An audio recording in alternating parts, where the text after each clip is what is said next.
우리가 느헤미야서를 읽어야 할 중요한 이유 중에 하나는 그를 통해 참된 리더, 참된 지도자의 모습을 볼 수 있기 때문입니다. 그래서 저는 단체나 모임의 리더는 이 느헤미야서를 필독해서 읽어야 할 책 중의 책이라 생각합니다. 저는 느헤미야서를 읽으면서 나도 저런 지도자가 되어야지 하는 마음과 더불어 우리나라에도 저런 지도자가 있었으면 좋겠다는 생각이 들었습니다. 우리나라 전직 대통령이 하나같이 이런저런 금품수수와 여러 가지 비리로 검찰 조사를 받아 현재에도 2명이나 감옥에 있습니다. 참 망신스러운 일이 아닐 수 없습니다. 아무쪼록 이제부터라도 퇴임하는 대통령은 그런 오명을 쓰지 않았으면 좋겠습니다. 느헤미야와 이스라엘 백성이 직면한 현실은 이렇습니다. 성벽 건축을 함에 있어 대적들의 정신적 공격이 먼저 닥칩니다. 말로 하는 공격이지만 그들의 정신을 무너뜨릴 만한 파괴력 있는 말들이었습니다. 그러나 느헤미야는 1절 대꾸하지 않고 하나님께 신원하고 하나님께 기도했습니다. 오히려 그의 그런 행동으로 인해 백성들은 힘을 얻어 성벽 건축에 더 힘을 냈습니다. 이에 대적들은 물리적인 공격을 강해 방해했습니다. 대대적인 공격이 아닌 기습 공격으로 공포를 극대화한 작전입니다. 그러나 그때마다 하나님은 백성들을 통해 알려주셨고 그래서 쉽게 물리칠 수 있었습니다. 물론 백성들은 힘들었습니다. 일하면서 한 손에는 무기를 들고 경계를 서면서 해야 하기 때문입니다. 그러나 이 일에 백성들이 한마음이 되어 나서므로 문제가 해결이 되어 갑니다. 이제는 내부의 문제입니다. 외부의 공격은 오히려 내부를 결속하게 다지게 합니다. 그래서 서로 똘똘 뭉치게 하기도 합니다. 그러나 내부의 분열은 오히려 더 파괴적입니다. 내부의 분열을 잘 관리하지 않으면 공동체가 와해되기에 충분합니다. 항상 명언처럼 하는 말이 적은 내부에 있다는 겁니다. 멀리 있지 않습니다. 우리 안에 있습니다. 이 어려운 문제를 느헤미야가 해결해 가는 모습이 오늘 본문의 내용입니다. 오늘 본문은 위기 상황에 리더가 어떻게 해야 되는지 잘 보여주는 본문입니다. 여러분이 리더시거나 또는 리더가 되고자 하는 분들은 이 본문을 잘 읽으시길 바랍니다. 또한 우리 교회로서 어떤 리더가 필요한지 잘 생각해 보는 시간이 되길 소망하며 말씀을 전하고자 합니다. 성벽 건축을 위해 이스라엘 모든 백성이 참여했습니다. 대부분 생계를 뒷전에 두고 성벽 건축에 최선을 다했습니다. 언제 들이닥칠 적들의 위험 속에서 한 손엔 칼을 들고 한 손엔 삽을 들고 일을 하였습니다. 그런데 그 해는 다른 해와 달리 흉년이 들어 더욱 경기 상황이 안 좋았습니다. 그러나 생계를 내팽개치고 성벽 건축을 해야 하는 상황인데다가 흉년이라고 해서 나라가 걷는 세금을 줄여주는 것이 아니니 그들 모두는 이중고를 겪어야 했습니다. 그러다 보니 대부분의 사람들이 자신의 밭이나 포도원이나 집을 담보로 삼아 곡식을 구하고 세금도 내야 했습니다. 그렇게 해서라도 세금을 내지 못하면 심지어 자신들의 자녀를 종으로 노예로 팔아야 했습니다. 백성들이 자녀들이 노예로 팔려가는 상황에도 그 자신들에게 아무런 재산이 없으니 아무 일도 할 수 없다는 불평과 원망의 소리가 높아져 갔습니다. 그것이 오늘 읽은 5장 1절부터 5절까지의 이야기입니다. 다시 한번 읽어보도록 하겠습니다. 읽겠습니다. 시작. 그때 백성들이 그들의 아내와 함께 크게 부르짖어 그들의 형제인 유다 사람을 원망하는데 어떤 사람은 말하기를 우리와 우리의 자녀가 많으니 양식을 얻어 먹고 살아야겠다 하고 어떤 사람은 말하기를 우리가 밭과 포도원과 집이라도 저당 잡히고 이 흉년에 곡식을 얻자 하고 어떤 사람은 말하기를 우리는 밭과 포도원으로 돈을 빚내서 왕에게 세금을 바쳤도다. 우리 육체도 우리 형제의 육체 같고 우리 자녀도 그들의 자녀와 같거늘 이제 우리의 자녀를 종으로 파는도다. 우리 딸 중에 벌써 종된 자가 있고 우리 밭과 포도원이 이미 남의 것이 되었으나 우리에게는 아무런 힘이 없도다 하더라. 근데 이런 상황이 그들에게 더운 힘든 이유가 있었습니다. 그들이 토지와 집을 담보로 곡식을 빌려온 사람이 다름 아닌 동족이었기 때문입니다. 아니 뭐 어려워서 담보를 대고 돈을 빌렸는데 동족이 무슨 문제냐 할 것입니다. 그러나 그럼 뭐 돈을 안 빌려주면 되겠네 라고 할 수 있습니다. 그러나 동족들이 자신들의 자녀를 노예로 파는 어려운 상황에서도 동족을 대상으로 원금뿐만 아니라 이자를 꼬박꼬박 받았기 때문입니다. 추석 때 안시성과 더불어 TV에서 국가 부도의 날이라는 IMF 경제 위기를 소재로 한 영화가 반영이 되어 제가 한번 보았습니다. 국가의 부도를 막기 위해 필사적으로 노력하는 사람들과 책임질 위치에 있는 사람들이 오히려 부도를 부추기는 모습들과 그것을 이용해 엄청난 부를 축적하는 사람들, 그리고 결국 경제 위기로 인해 대량 실업과 부도와 자살을 하는 사람들의 모습을 시시각각 그려주었습니다. 실제 IMF를 겪으면서 부유층은 더 부자가 되었고 중산층은 몰락했으며 고용은 불안정해졌고 외국에나 있던 홈리스가 역마다 상주하고 자살률이 급격히 상승했습니다. 그러나 돈 있는 부유층은 IMF가 한 번 더 왔으면 좋겠다고 노래를 한다고 하니 아마도 백성들의 마음이 이 마음이 아니었을까 생각합니다. 이 이야기를 들은 느헤미는 화가 났습니다. 우리가 느헤미야에서 배워야 할 리더의 모습, 첫 번째는 응당한 의분입니다. 정의와 불의에 대한 정확한 개념을 가졌습니다. 가끔 사회 지도층을 보면 현실 감각이 떨어지는 정치인들을 보게 됩니다. 버스 요금이 지금 200원 하냐고 물어보는 분들이 있는가 하면 불법으로 자금을 받아놓고 다 관례대로 해오는 것이라 문제가 없다고 말하는 것들을 보게 되면 무엇이 참이고 거짓인지 분간을 못하는 분이 아닌가 생각들이 듭니다. 특히 이런 분들은 흔히 말하는 내로남불, 내가 하면 노맨스요, 남이 하면 불륜, 이런 모습들을 많이 보게 됩니다. 요즘 발생하는 대부분의 갑질은 이런 현실에 대한 이해가 떨어지면서 생기는 일입니다. 프랑스 대혁명 때 백성들이 빵을 달라고 하자 고위 귀족의 아내가 왜 빵이 없어? 없으면 케이크 먹으면 되지 라고 하면서 더욱 민중의 불같은 분노에 기름을 부었다고 합니다. 응당 지도자는 가장 낮은 자의 삶을 돌아보고 살펴야 하며 불합리함과 불의에 의분을 가져야 합니다. 근데 느헤미야는 그런 지도자였습니다. 하지만 그는 그 분함을 바로 표출하지 않았습니다. 느헤미야서 5장 6절에서 7절을 한번 읽어보도록 하겠습니다. 함께 읽겠습니다.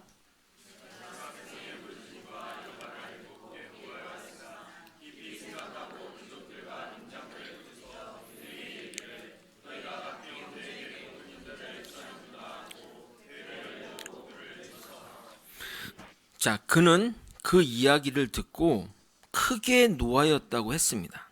근데 7절을 보면 7절에 뭐냐면 깊이 생각하고 라고 말합니다. 그의 분노는 오르나 항상 분함으로 일을 처리하면 문제가 발생할 수 있기에 신중한 모습을 보여줍니다. 참 볼수록 매력 있는 사람이란 생각이 듭니다. 향후 여러분 중에 리더가 나오고 회사의 모임에 대표를 맡게 될 사람이 여기에도 있을 것입니다. 저는 강력하게 이 느헤미야 리더십을 배워야 한다고 생각합니다. 즉각 반응하지 말고 깊이 생각하라. 그리고 그는 백성들을 불러 그러한 잘못에 대해 성토하기에 앞서 자신의 주변들을 먼저 살핍니다. 분명 그와 함께한 지도자급의 인사 중에 이러한 잘못을 하는 사람이 있을 수 있기 때문입니다. 그러한 사람들에 대해 먼저 처벌이나 훈계가 되어야 할 것입니다. 예를 들어 대통령이 개혁을 하고자 하는데 그 밑에 장관부터 이런 문제를 가지고 있다면 대통령이 어떻게 탄력을 받아 일을 진행할 수 있겠습니까? 야당에서 당신 밑에 장관이나 먼저 단속하라고 하지 않겠습니까? 그래서 느헤미야는 지도자들과 장관을 먼저 꾸짖고 책망한 다음에 개혁을 진행하게 됩니다. 느헤미야는 모든 백성을 한 곳에 모이게 합니다. 그리고 역사적인 사실부터 언급합니다. 이방에 팔린 여러분을 우리가 힘을 다하여 포로 생활에서 돌아오게 했는데 지금 여러분이 동족을 이방에게 팔려고 하고 있다고 말합니다. 개구리가 올챙이 시절 모르듯이 우리가 어떤 신분에서 이 자유를 얻었는데 돈 때문에 여러분의 동족을 다시 노예로 파느냐며 느헤미야의 이 질책에 백성들은 아무런 대꾸를 하지 못합니다. 이어 그는 바로 돌직구를 돌립니다. 여러분의 소행이 옳지 못합니다. 여러분이 마땅히 하나님을 두려워하고 옳은 일을 해야 합니다. 라고 말하게 됩니다. 우리가 느헤미야에서 배워야 할 두 번째 리더십은 그는 하나님을 경외하는 자였다는 겁니다. 우리가 옳은 일을 하는 근거가 나의 도덕성 때문에, 나의 의로움 때문에 하는 것이 아니라 하나님을 경외하는, 즉 하나님을 두려워하는 마음에서 해야 하는 겁니다. 정말 우리가 하나님을 두려워하는 마음이 있다면 결코 죄악을 저지를 수 없습니다. 느헤미야의 행동의 근거도 바로 하나님을 경외함입니다.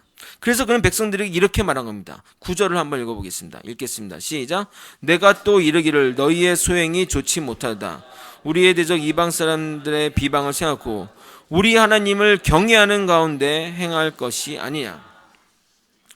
그동안 한국교회는 하나님에 대한 사랑과 용서를 너무나 강조했습니다. 사실 그런 하나님을 이야기하는 것이 은혜롭고 좋습니다. 하나님은 무서운 분이십니다 보다 하나님은 사랑의 하나님이십니다. 얼마나 좋습니까? 그러니까 교회 이름도 그렇게 지은 이름이 인기가 있는 건 아닙니까? 사랑의 교회, 소망교회, 은혜와 진리교회, 행복한 교회, 드림교회, 이런 이름은 있지만 심판교회, 회개교회, 두려운 교회, 하나님이 무서운 교회, 도끼가 나무뿔에 있는 교회, 죄악을 용서하지 않는 교회, 이런 제목은 없지 않습니까? 그러나 여러분 명심하십시오. 하나님은 우리를 사랑하시는 분이시기도 하지만 죄악에 대해 반드시 심판하시는 분이라는 겁니다. 하나님은 옳고 그름에 한 치의 오차도 없으신 분입니다. 사랑의 하나님만 안다면 우리는 하나님의 반의 반쪽만 밖에 모르는 겁니다. 저는 하나님을 사랑하지만 또한 두렵습니다. 과거 음란의 죄에 빠질 위기가 있었습니다. 자세히 말씀드릴 수는 없지만 그 죄악에 빠지기 일보 직전에 하나님의 음성이 강하게 마음속에 들려왔습니다. 너가 그 죄악에 빠지면 결코 너를 사용하지 않겠다는 그 말씀이었습니다. 저는 그때 몸이 얼어붙었고 죄악의 길에서 돌아올 수 있었습니다. 그래서 저는 하나님을 사랑하지만 동시에 두렵습니다. 그런데 저는 이 두려움을 사역하는 내내 평생 간직하고자 합니다. 그것이 저를 죄악에서 멀어지게 하는 원동력이 되기 때문입니다. 우리가 느헤미야에서 배워야 할 세 번째 리더십은 어려운 일을 자신과 자신의 부하에게 먼저 적용하는 겁니다. 10절 한번 읽어보겠습니다. 시작. 나와 내 형제와 종자들도 역시 돈과 양식을 백성에게 꾸어 주었거니와 우리가 그 이자 받기를 그치자. 느헤미야는 자신과 함께한 자들의 잘못을 백성들에게 먼저 고하고 먼저 잘못을 시정하였습니다. 그들이 이자로 받은 밭과 포도원과 감람원과 집을 돌려주고 그들에게 받은 돈이나 양식, 기타 등등을 돌려주게 됩니다. 그리고 다시는 이런 일을 하지 않도록 제사장을 불러 하나님 앞에 맹세하도록 하게 하였습니다. 많은 지도자가 자신의 주변을 잘 정리하지 못해 관리하지 못해 집권 말기에 어려움을 겪는 것을 보게 됩니다. 그러나 느헤미야는 본인뿐만 아니라 주변인들이 가장 먼저 앞서서 지키는 모습을 보이니 얼마나 아름답습니까? 그리고 마지막으로 하나님 앞에 맹세한 그들의 약속을 백성들 앞에 다시 한번 맹세하게 하므로 자신들의 결심에 확실하게 도장을 찍게 합니다. 그리고 느헤미야가 여러분이 하나님의 약속을 지키지 않으면 옷자락 털리듯이 하나님이 그 사람의 재산을 빈털터리로 만들 것이라고 하자 백성들은 아멘으로 화답하게 됩니다. 가끔 정치인들이 비리를 저질러 놓고 자신은 결백한 사람이라고 내가 하나님을 믿는 사람인데 그러겠냐고 오리발을 내미는 것과 차원이 다르지 않습니까?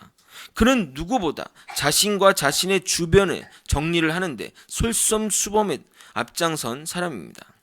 여기까지도 대단한데 정말 이런 사람이 있었을까 생각이 들 정도입니다. 우리가 느헤미야에서 배워야 할 네 번째 리더십은 바로 청렴함입니다. 16절을 한번 읽어보겠습니다. 16절입니다. 시작.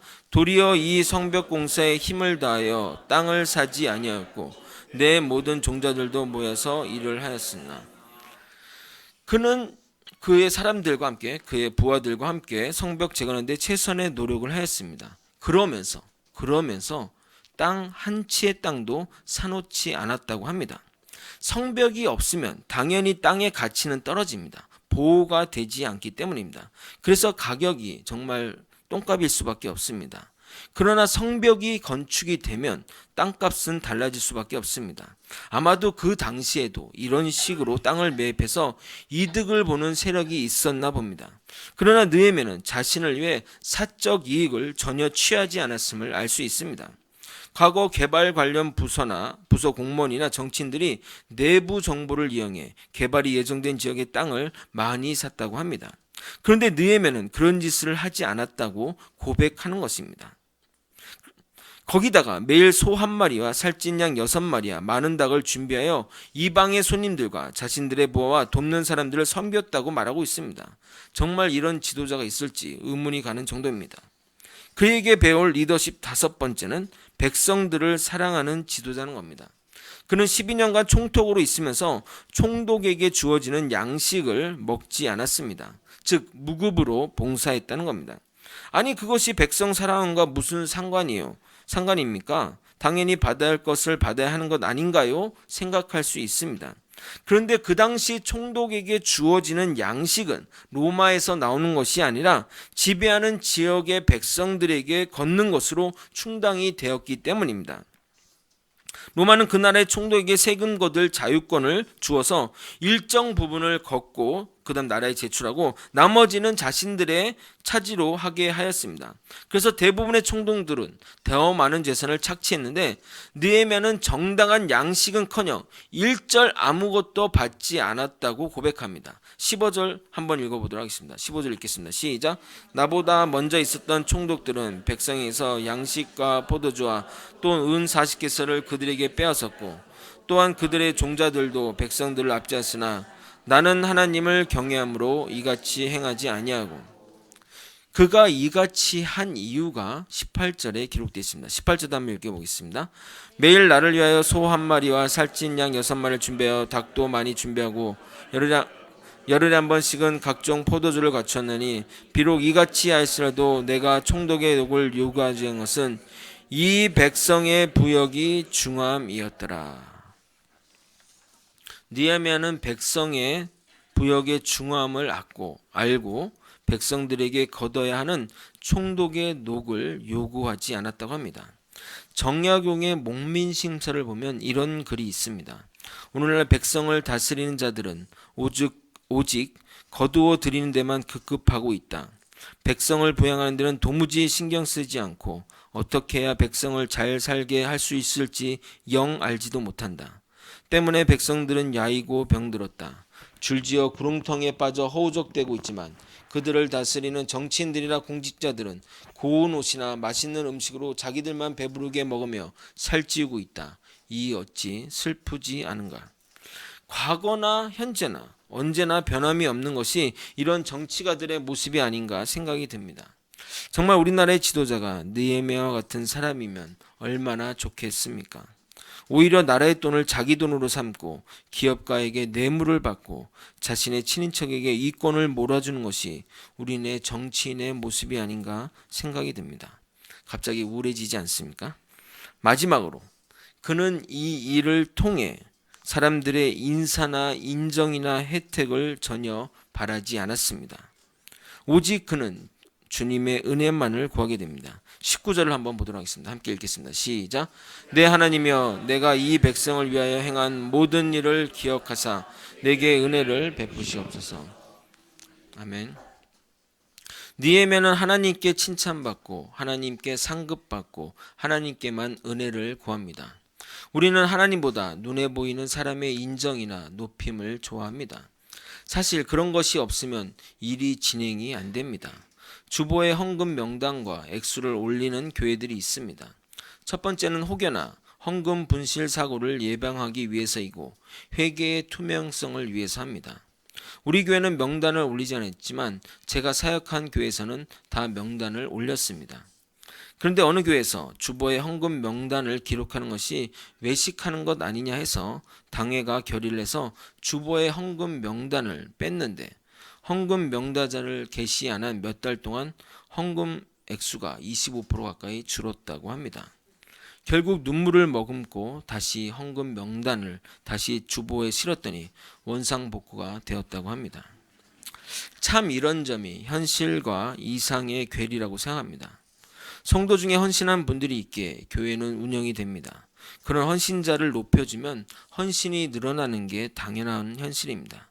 그러나 하나님이 더 중요한 것 아니겠냐고 헌신자를 공개하지 않으면 헌신이 안 되니 어쩌란 말입니까? 사실 사람의 인정과 칭찬도 중요합니다. 저도 사역하면서 목사님 사역 참 잘하세요. 응원합니다. 그런 인정과 칭찬이 힘이 됩니다. 그렇기 때문에 가능하면 많이 해주시길 바랍니다. 하지만 사역자가 그것이 목적이 되어 사역을 해서는 안 되는 것 아닙니까? 마찬가지로 성도분들도 사람들의 시선 때문에 헌신을 해서는 안 됩니다. 사람이 알아주면 좋지만 몰라줘도 하나님이 아십니다. 그 하나님을 믿고 일해야 하는 것 아닙니까? 느헤미야는 이들 가운데 간절히 바라는 것은 하나님이 기억하시길 바라고, 그래서 하나님이 은혜 베풀기를 소망한 것입니다. 정말 보면 볼수록 우리 시대에 정말 필요한 리더가 아닌가 생각이 됩니다. 우리는 느헤미야의 모습 가운데 예수님의 모습을 생각해 봅니다. 예루살렘으로 입성하는 예수님을 바라보며 이스라엘 백성들은 우리를 구원하실 불이 나며 호산나 예수여 하며 친송하고 노래하고 환영했습니다. 그분이라면 우리를 이 로마에서 구해줄 분이라고 확신했습니다.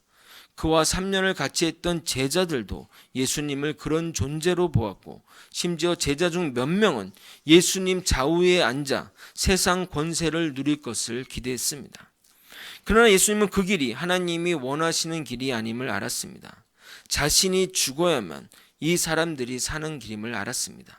그래서 이렇게 얘기했습니다. 요한복음 12장 24절을 읽어드리도록 하겠습니다. 내가 진실로 진실로 너희에게 이르노니 한 알의 밀이 땅에 떨어져 죽지 아니하면 한 알 그대로 있고 죽으면 많은 열매를 맺느니라.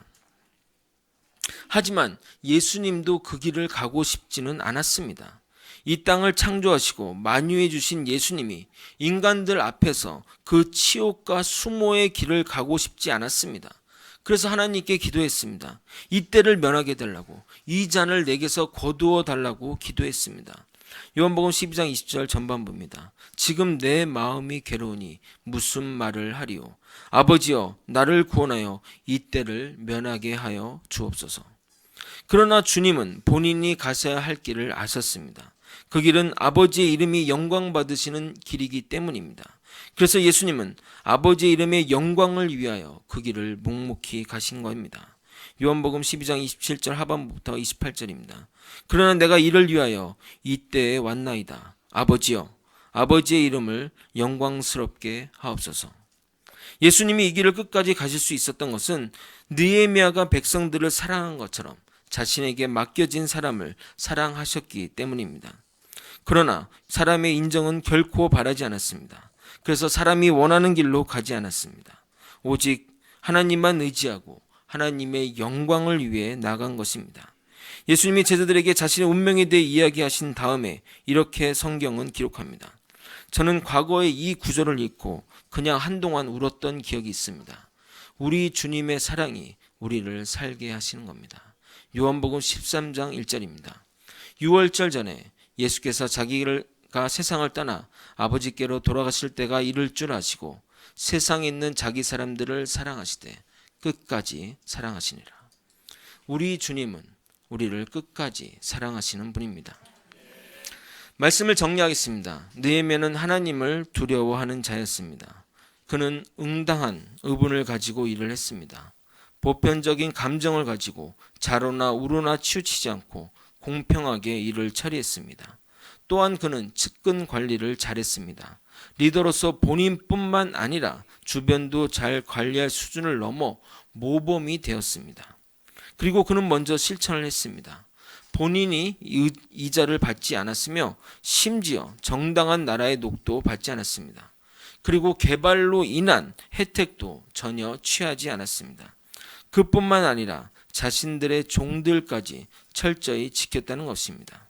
마지막으로 인간에게 인정이나 인사를 받으려 하지 않고 하나님께 은혜와 하나님께만 상급을 구했습니다. 그는 정말 참다운 목자이며 지도자이며 모범의 삶을 살았습니다. 하지만 여기서 우리는 끝내서는 안 됩니다. 우리의 참된 목자이며 지도자이며 우리를 목숨 바쳐 사랑하시는 예수님을 바라보아야 합니다. 예수님은 우리를 사랑하시되 끝까지 사랑하신 분입니다. 그분의 사랑이 우리를 살게 하시는 겁니다. 예수님의 모범을 따라 우리도 빛된 삶을 살아가는 저와 여러분이 되시길 예수 이름으로 소망합니다. 다 함께 찬양하시겠습니다.